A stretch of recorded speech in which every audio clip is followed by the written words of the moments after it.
C. Joseph Vijay எனும் நான்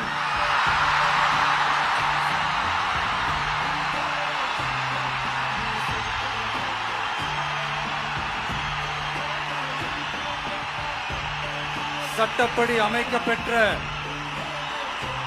இந்திய அரசியல் அமைப்பின்பால் உண்மையான நம்பிக்கையும் மாறா பற்றும் கொண்டிருப்பேன் என்றும்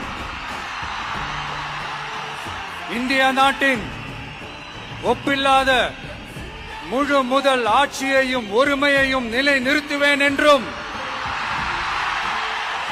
தமிழ்நாட்டு அரசின் முதலமைச்சராக உண்மையாகவும் உளச்சான்றின்படியும் என் கடமைகளை நிறைவேற்றுவேன் என்றும் அரசியல் அமைப்பிற்கும் சட்டத்திற்கும் இணங்க அச்சமும் ஒருதலை சார்பும் இன்றி விருப்பு வெறுப்பை விலக்கி பலதரப்பட்ட மக்கள் அனைவருக்கும் நேர்மையானதை செய்வேன் என்றும் ஆண்டவன் மீது ஆணையிட்டு உறுதிமொழிகிறேன்.